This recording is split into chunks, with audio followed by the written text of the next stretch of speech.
काव्या आ गई। यह सब सुनते ही फूलों की बारिश होने लगी। आंगन में बीच में बहुत बड़ी कालीन बिछाई गई थी जिसमें सब लोग बैठे हुए थे।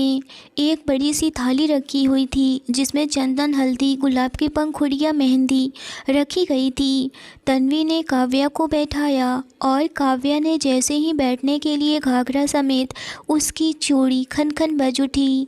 चेहरे पर मुस्कान थी लेकिन आंखों में एक गहराई थी जिसे कोई समझ नहीं पा रहा था। शायद तन्वी को छोड़कर यह सारी हरकतें तन्वी नोट कर रही थी कि आखिर काव्या को क्या हुआ है जिससे कि खुश होते हुए भी खुश नहीं लग रही है। वह अंदर से खुश नहीं है। आखिर क्यों? क्या उसे यह शादी पसंद नहीं है या फिर कुछ और बात है? मगर वह सबके सामने यह सारी बातें काव्या से नहीं करना चाहती थी। तभी एक औरत कहने लगी, हे भगवान, कितनी सुंदर लग रही है हमारी काव्या बिटिया। तभी ताई जी आकर के उसे औरत के पास कहने लगी, अच्छी लगेगी ही ना, आखिर मेरी बेटी जो है। चारों तरफ से वाह वाह की आवाज़ उठने लगी। सब ने सिर हिलाया, कोई तालियां बजा रहा था तो कोई काव्या की नज़र उतारे जा रहा था। आंगन के बीच में रंगोली सजी थी जिसमें हल्दी और कुमकुम से बनी भगवान की मूर्ति पर झिलमिला रही थी। सबसे पहले काव्या की मौसी जी ने आगे आई, जिसकी आंखें नम थी पर चेहरे पर मुस्कान थी। उन्होंने काव्या के माथे पर हल्दी लगाया। खुश रहो बेटी, तुम्हारी ज़िंदगी हमेशा ऐसी ही खुशियों से भरा रहे। उन्होंने काव्या की बलाई ली। काव्या ने उनकी हथेली थाम ली। उसके बाद काव्या की माँ गंगा जी आई और काव्या के गालों और माथे पर हल्दी लगाई और पल भर के लिए सारा थमसा गया क्योंकि उनकी आंखें भर आई थी और काव्या की भी आंखें भर आई थी। काव्या को वह गले लगा ली। फिर बाकी रिश्तेदारों की भीड़ आगे बढ़ी। हर किसी के हाथ में हल्दी, हर चेहरे पर खुशी। कोई गालों पर हल्दी मल रहा था, कोई कानों के पास। एक आंटी तो हंसते हुए कहने लगी, काव्या को इतना निखारना है कि दामाद जी देखते ही रह जाएंगे। यह सुनकर के वहाँ पर सभी औरतें ठहाके लगा कर के हंस पड़ी थी। काव्या हंस रही थी लेकिन उसकी आंखों में तन्हाई थी। तभी तन्वी हल्दी लेकर आई और मुस्कुराते हुए काव्या की नाक पर एक लाइन खींच दी और कहने लगी, अब तुम ऑफिशियली मेरी सबसे सुंदर दीदी बन गई हो। देखना जीजू तो पल के झपकाना ही भूल जाएंगे जब वो आपको देखेंगे तो। इसी बीच किसी ने पीछे से जोर की आवाज़ में कहा, चलो चलो, अब डांस का टाइम हो गया है। ढोलक बंद हो गए और उसकी जगह पर डीजे ने ले ली। गाना बजना शुरू हो चुका था और सब लड़कियां, बुआएं, आंटी, मामी डांस करने लगी थी। काव्या ने पहले इनकार किया, फिर सबके ज़बरदस्ती करने पर वह भी डांस करने लगी। सबके साथ हंसी ठिठोली करते हुए वह एक पल के लिए सच में सब कुछ भूल चुकी थी। लेकिन तभी तन्वी की नज़र पड़ी जो कि काव्या डांस करते करते अचानक चुप हो गई थी। उसकी मुस्कान धीरे धीरे फीकी पड़ने लगी थी। वह खुद से दूर कहीं और देख रही थी। तन्वी ने धीरे से उसके हाथ थामा और कहा, दीदी क्या हुआ? काव्या की आंखें नम थी, होठों पर अधूरी सी मुस्कान। जवाब देने से पहले ही एक और आवाज़ पीछे से आई, उसे कुछ नहीं हुआ है, बस थोड़ा सा सोच में पड़ गई है। शादी जो हो रही है उसकी, वह कोई और नहीं बल्कि अवनी थी। वह तन्वी के पास आई और कहने लगी, दीदी आपको नहीं पता है, दीदी बहुत रो रही थी।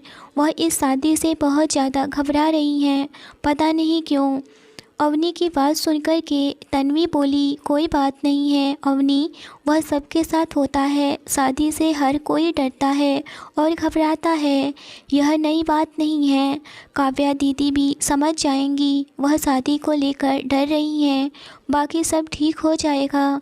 जब तुम्हारी भी शादी होगी तो तुम भी बहुत ज़्यादा घबराओगी और डर भी लगेगा तुम्हें। इतना सुनकर अवनी कहने लगी, मैं बिल्कुल नहीं डरूंगी दीदी, मैं तो खुशी खुशी शादी करने के लिए तैयार हूँ। इतना सुनकर हैरान भरी नज़रों से तन्वी अवनी को देखने लगी। तन्वी उसे घूर रही थी।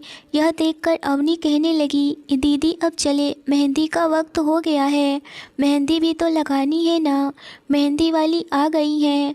इतना सुनना था कि तन्वी ने फ़ौरन से काव्या के पास गई और कहने लगी, चलिए काव्या दीदी, हल्दी तो हो गई है और मेहंदी लगवा लीजिए, मेहंदी वाली भी दीदी आ गई हैं। काव्या अपनी खोई हुई नज़रें वापस से तन्वी पर डाली और कहने लगी, हाँ चलो, और वह चुपचाप से वहीं कालीन पर जाकर बैठ गई। बारात कल ही आनी थी, इसीलिए हल्दी और मेहंदी दोनों आज ही करनी थी। मेहंदी वाली ने भी आकर काव्या को मेहंदी लगाने लगी। कुछ ही देर में काव्या की मेहंदी कंप्लीट हो गई और उसके बाद तन्वी भी मेहंदी लगवाई। वह बहुत खुश थी इस शादी में आकर, क्योंकि तन्वी ऐसी शादी कभी नहीं देखी थी। ऐसे रीति रिवाज, ऐसी परंपरा वाली शादी वह तो बस शहर की आज की ट्रेडिशनल वाली शादी ही देखी थी। इतने बड़े रीति रिवाज से शादी वो कभी नहीं देखी थी। उसकी मेहंदी भी काफ़ी अच्छी रच गई थी। अवनी ने भी मेहंदी लगवाई। धीरे धीरे करके सभी ने मेहंदी लगवा ली थी। मेहंदी वाली सबको मेहंदी लगाकर चली गई। फिर मेहंदी के बाद फिर से डांस शुरू हो गया और सब ने बहुत डांस किया। 1-2 घंटे का पूरा फंक्शन, मेहंदी और हल्दी। बाकी सब लोग पूरी तरह से थक चुके थे। दिल्ली से रामगढ़ बारात आने में 1 दिन तो लग ही जाते। आज बारात नहीं आने वाली थी, वह बारात कल ही आने वाली थी। आज हल्दी और मेहंदी का फंक्शन यहाँ हो चुका था। अब बारी थी बारात की तैयारी की। शाम हो चुकी थी, सबके हाथों में मेहंदी लग चुकी थी। खाना बनाने वाले ने सबके लिए खाना बना रखे थे। वहाँ पूरी बावर्ची खाने में खाने की खुशबू ने तो सबके बेचैन किए जा रही थी। खाने को, भूख को बढ़ाई जा रही थी, मगर सबके हाथों में तो मेहंदी लगी हुई थी।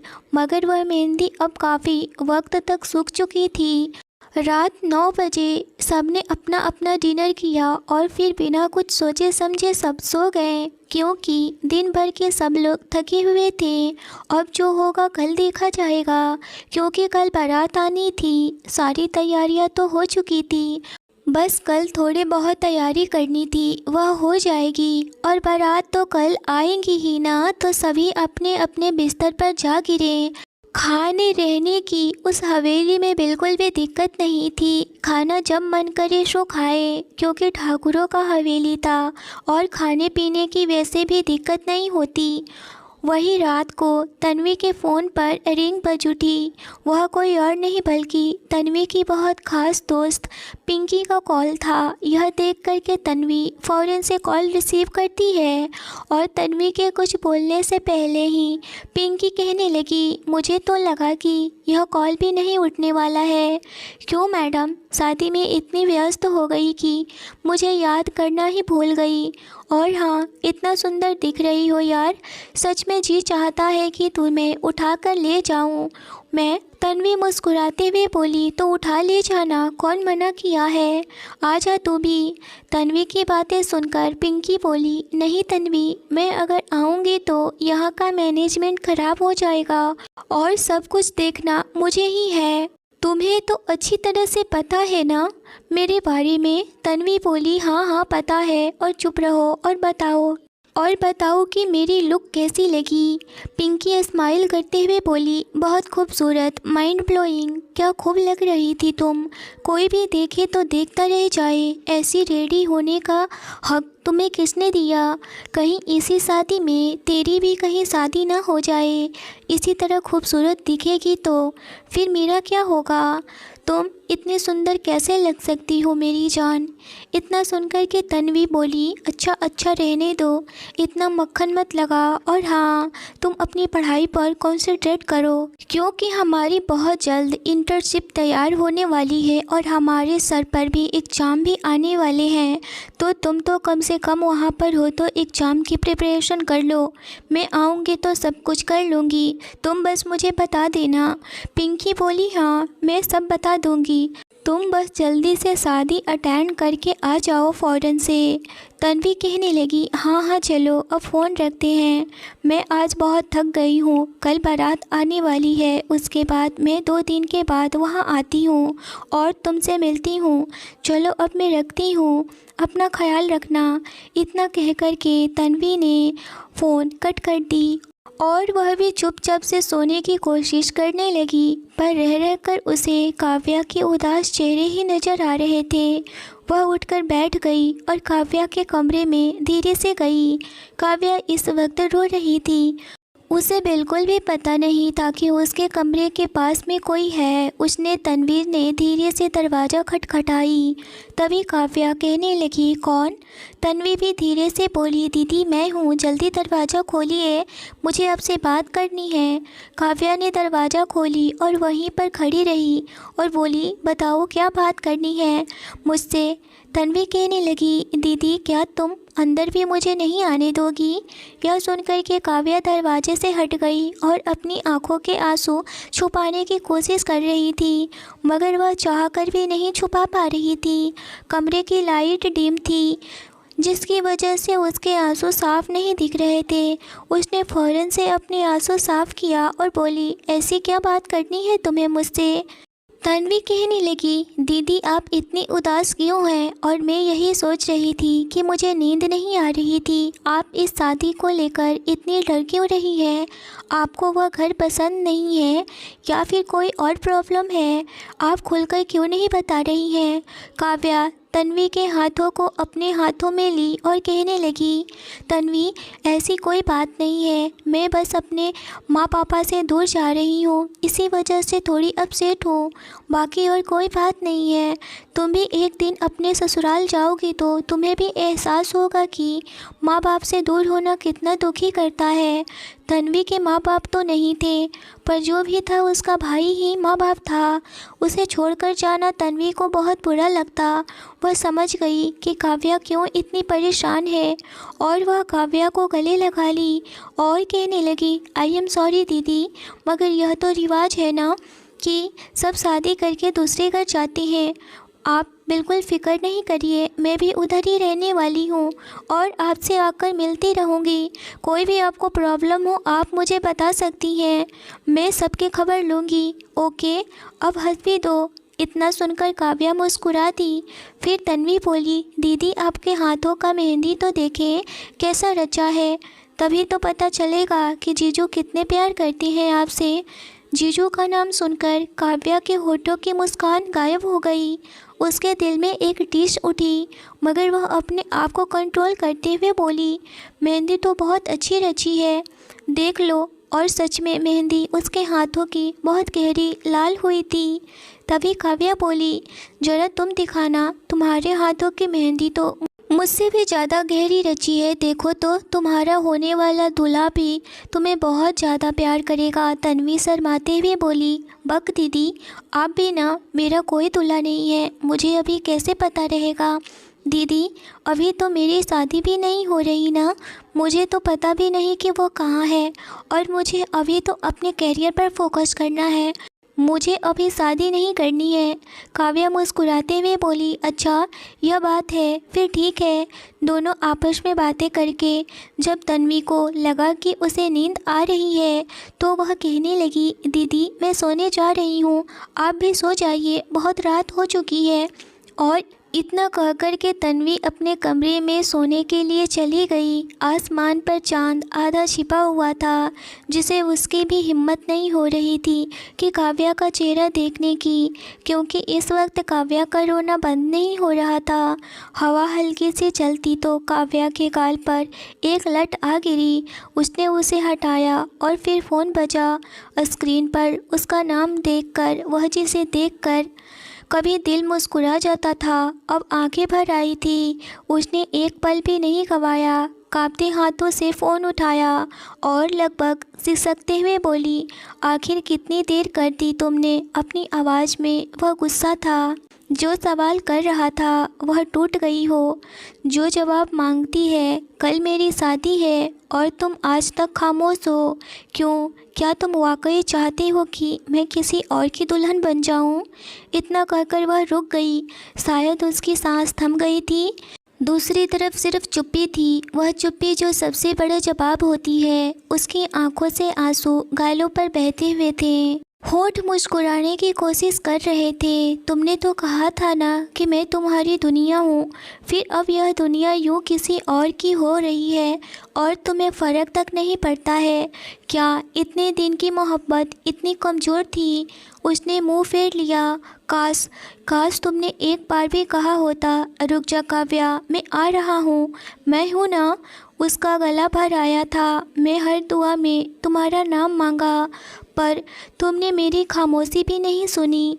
एक बार, बस एक बार और अभी कुछ बोलती कि तभी कॉल कट गया। उसने स्क्रीन की ओर देखा, जैसे किसी ने उसके सामने से उसकी ज़िंदगी ही छीन ली। फिर वह वहीं बैठ गई, छत की ठंडी ज़मीन पर उसका सर अपने घुटनों में छुपा लिया और धीरे धीरे सिसकने लगी। उसने पलकों से आंसुओं की एक धार गालों तक उतर आई। वह आसमान की तरफ देखते हुए कहने लगी, क्यों भगवान, क्यों मेरी मोहब्बत को मेरे नसीब से अलग कर दिया?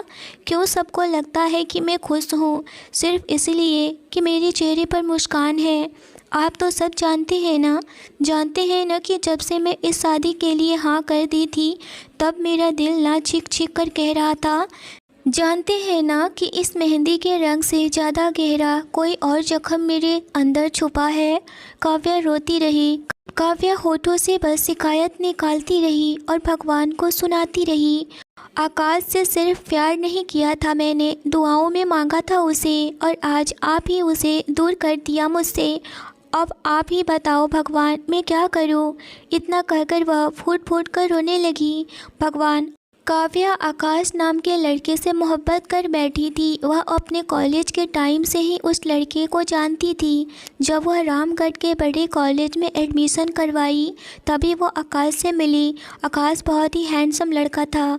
वह भी राजघराने से ही ताल्लुकात रखता था, मगर रामगढ़ के ठाकुरों की हवेली में खुद की मर्जी से शादी करना बिल्कुल भी अलाउड नहीं था। अगर काव्या अपने घर पर ये बात रखती तो भी उसके पापा इस शादी को कभी भी नहीं मानते। इसी वजह से काव्या ने इस रिश्ते के बारे में कभी कुछ नहीं कहा। अपने घर वालों से वह डरती रही कि कहीं यह बातें सुनकर उसके पापा आकाश के साथ कुछ कर न बैठे। यही सोचकर वह चुप रही, मगर आज वह अपने पापा के लाए हुए रिश्ते को हाँ करके बिन पानी की मछली की तरह तड़पे जा रही थी। अब वह चाह कर भी कुछ नहीं कर पा रही थी, बस रोने के सिवाय। अगले सुबह शादी की तैयारियां जोरों शोरों पर थी। घर में रौनक थी, लेकिन काव्या के कमरे में एक अजीब सी खामोशी फैली हुई थी। वह चुपचाप से पलंग के कोने पर बैठी थी। उसकी आंखों से लगातार आंसू बह रहे थे। चेहरा उसका उतरा हुआ था और निगाहें बार बार फ़ोन की स्क्रीन पर जाती, जैसे किसी का कॉल का इंतज़ार हो, शायद आकाश का। तभी पार्लर से आई टीम ने दरवाज़ा नॉक किया। बाहर से आवाज़ सुनकर के काव्या ने तुरंत अपने आंसू साफ किए और आवाज़ दी, अंदर आ जाइए। काव्या के कहने पर पार्लर की टीम अंदर आई। उसके साथ सोनम भी कमरे में दाखिल हुई। लो दी, आपको तैयार करने वाले भी आ गए। तन्वी ने मुस्कुराकर कहा, मानो माहौल हल्का करना चाहती हो। पार्लर टीम की लीडर सोनम हाथ में एक बड़ा सा बैग लेकर खड़ी थी। उसने काव्या की ओर देखते हुए कहा, काव्या, तुमने जो लहंगा फिटिंग करने के लिए देकर गई थी, वह हमने पूरी कर दिया है। लहंगा, शादी का लहंगा। तन्वी खुशी से उछल पड़ी और उसने आंखों में एक चमक थी। फिर उसने काव्या की ओर मुड़कर कहा, दीदी, मैंने तो अभी तक आपका वेडिंग लहंगा देखा ही नहीं। और तन्वी सोनम से कहने लगी, दी, लहंगा दिखाइए ना, मैं भी तो देखूं अपनी दीदी का पसंद किया हुआ लहंगा। तभी काव्या बोली, मेरी पसंद का लहंगा नहीं है। तन्वी मुस्कुराकर बोली, अच्छा तो यानी कि आपके ससुराल के पसंद किया हुआ लहंगा आया है, कहीं आपके उनके पसंद का तो नहीं है ना। तन्वी की इस बात पर सोनम के साथ साथ वहाँ मौजूद एक लड़की और थी, वह भी हंसने लगी। सोनम का हाँ में हाँ मिलाकर मुस्कुराते हुए वह बैग तन्वी की ओर बढ़ा दी। यह रहा आपकी दीदी के शादी का लहंगा, वह खास लहंगा। तन्वी ने फ़ौरन से बैग खोला और जैसे ही लहंगे को पूरी तरह से फैलाया, पूरा कमरा उसकी चमक से रोशन हो गया। वो मस्टर्ड रंग का लहंगा पूरी तरह से मनमोहक था, किसी ख्वाब की तरह। ऐसे लहंगे का तो हर लड़की ख्वाब देखती है। मोतियों और रेशम के कढ़ाई का काम इतनी बारीकी से किया गया था कि हर मोती हर कढ़ाई में बेमेल थी। लहंगे की बॉर्डर पर गोल्डन जरी की मोती की कढ़ाई थी, उस पर बहुत ही खूबसूरत से डिज़ाइन बनाए गए थे। फूल के डिज़ाइन किए हुए वर्क थे। वही लहंगा के ब्लाउज पर भी डिज़ाइन, बारीक गोटा पट्टी, छोटे छोटे मोतियों का भरा हुआ था डिज़ाइन। और फिर दुपट्टा, वह तो जैसे पूरे लहंगे की शान था। हल्का जालीदार और किनारों पर गोल्डन बॉर्डर, जिसमें हर कोने पर लटकते हुए छोटे छोटे झुमके थे। तन्वी की आंखों में शरारत चमक रही थी। उसने लहंगे को ध्यान से देखा, फिर बोली, दी यह तो एकदम एंजल जैसा लग रहा है। दुल्हन का लहंगा, लगता है कि दूल्हा सच में आप पर पूरा दीवाना है। सोनम ने तुरंत हंसते हुए बात पकड़ ली, कहने लगी, बिल्कुल, और हो भी क्यों ना, हमारी काव्या है ही हुस्न की परी। लहंगा देखकर ही अंदाज़ा हो गया था मुझे। सोनम भी काव्या के बचपन की दोस्त थी। वह उसके साथ बचपन से साथ थी, साथ में कॉलेज पढ़ाई सब कुछ की थी। मगर वह आज तक आकाश के बारे में नहीं जानती थी, क्योंकि सोनम से काव्या ने आकाश के बारे में कभी भी जिक्र नहीं किया था, क्योंकि वह कहीं उसे कहे और सोनम किसी और से कुछ बता दे। इस वजह से उसने कुछ नहीं बताया था कि काव्या आकाश से मोहब्बत कर बैठी है। तन्वी हंसते हुए बोली, सोनम के हाँ में हाँ मिलाई, सिर्फ लहंगा ही नहीं दी, उन्होंने हमारी दीदी को पसंद किया है, यह बात ही बता देती है कि यह कितने स्मार्ट हैं। फिर थोड़ी शरारत लहजे में बोली, वैसे दी आप दोनों की पहली मुलाकात कहाँ हुई थी? क्या आपने उन्हें आई लव यू बोला था? सोनम भी हंसते हुए बोली, हाँ हाँ बताना, अब छुपा भी क्यों रही है? यह मत कहना कि सब मम्मी पापा ने तय किया है, हम जानते हैं कि कुछ तो रोमांस हुआ होगा। तन्वी ने मजाक उड़ाते हुए आंखें मारी और बोली, या फिर कहीं जीजू ने ही प्रपोज कर दिया हो। दीदी की नज़रें तो बड़ी जानलेवा है वैसे भी। जहाँ एक तरफ सोनम और तन्वी मिलकर उसे छेड़ रही थी, वहीं दूसरी ओर काव्या की आंखों में अभी उदासी और नमी थी। दोनों की बातों पर काव्या ने हल्के से मुस्कुराने की कोशिश की, लेकिन उसकी मुस्कान में मिठास कम और दर्द ज़्यादा था। वह जानती थी कि यह हंसी ठिठोली दिल से की जा रही है, पर उसके दिल की हालत कोई नहीं समझ सकता है। वह चुपचाप लहंगे को निहार रही थी। चमक और फिर उसकी आंखों में वही नमी उतर आई। एक गहरी सांस लेकर बेमन से मुस्कान ओढ़ ली, जैसे कह रही हो, लहंगा तो सच में बहुत ही खूबसूरत है, पर इसे पहनकर जिनकी बाहों में जाने के ख्वाब देखे थे, वह ख्वाब अब सिर्फ तन्हा रातों में हिस्सा बन चुके हैं। जैसे ही तन्वी ने लहंगे को बड़े ही प्यार से दोबारा फोल्ड करके सूटकेस में रख दिया, तभी काव्या का फ़ोन वाइब्रेट हुआ। काव्या ने हड़बड़ी में फ़ोन उठाया, इस उम्मीद से कि शायद आकाश का फ़ोन हो।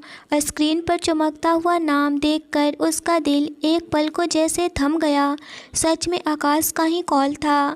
काव्या ने सांस लेते हुए उसकी उंगलियां फ़ोन की तरफ बढ़ी, पर एक पल को रुक गई, जैसे यकीन नहीं हो रहा हो वह सच में कॉल कर रहा है।